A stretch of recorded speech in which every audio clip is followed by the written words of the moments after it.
On March 23, 1954, in Belleville, Illinois, Dux and Valeria Schoendienst welcomed their third child, a son they named Andy. Dux was a World War II Air Force veteran, and he worked as a chemical engineer for Monsanto. Valeria, she focused on clean children and a nightly family supper. Growing up, Andy saw his dad work overtime to ensure that they could attend Catholic school.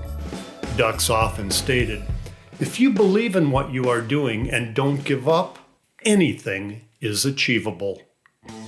When Andy was 12, a gregarious truck salesman and entrepreneur became his neighbor. His name was Ed Murphy, and he was about to become the owner of the iconic Modern Motors, a supplier of superior power units for carnivals and circuses. He was about to be always knee-deep in rubber. Ed approached Andy and asked him if he would be interested in working weekends on a small country farm. Bucks, who grew up on a farm, thought this would be a great education for his son, and also to be working for such a solid, honest, and trustworthy person. On Andy's first day, after only a 5-minute tour of the property, a conversation between Murphy and Andy went something like this. "You've never driven anything before?" "No." "Start, stop, left, right." "No problem." With Murphy's full encouragement, Andy headed off to the other side of the barn, but abruptly stopped. He had come upon rows of colorful circus trucks and trailers. Murphy explained to his new protege that his clients stored their equipment there during the winter. Well, the off-season ended the following weekend, and Andy got to see circus performers, circus animals, and carnival owners with their families. Everyone he met through Ed treated Andy like family. Andy's love for the business was just beginning as he worked for Ed for the next 18 years. He worked long weekends and holidays throughout high school and college, helping with Murphy's truck sales business. During this time, Andy met Miss Lorelei Lors. She had come with her dad, Hub Lors, who is the owner of Lors Ideal Rides and an OABA founder. Lorelei was there to pick out colors for her new concession trailer. Andy graduated from Parks College of St. Louis University with a degree in aeronautical engineering. He also had an FAA license.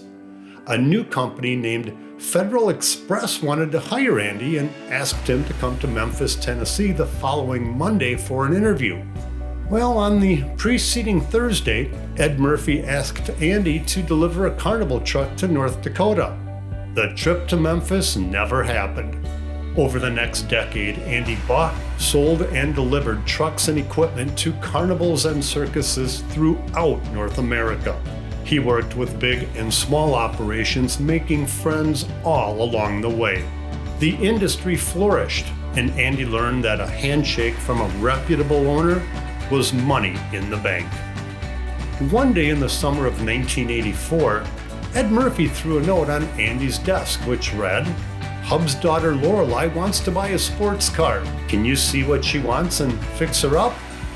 Well, Andy was always willing to go the extra mile and did indeed fix Lorelei up with a car. Before long, though, they were married. There was talk in the coming months of where Andy was going to work and for whom. So one day, Hub and his friend Ed Murphy went to lunch. Hub, in his suave manner, solved the situation. He would rather have a son-in-law on board than lose his daughter.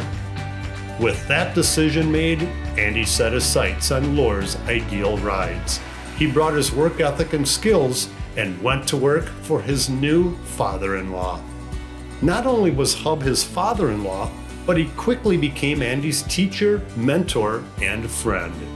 Hub's philosophy was that being the biggest is not always as admirable as being the best, and that family is paramount. Another mentor for Andy was the St. Louis Cardinals second baseman Red Schoendienst. Uncle Red was a player, coach, and manager with the Cardinals for 70 years.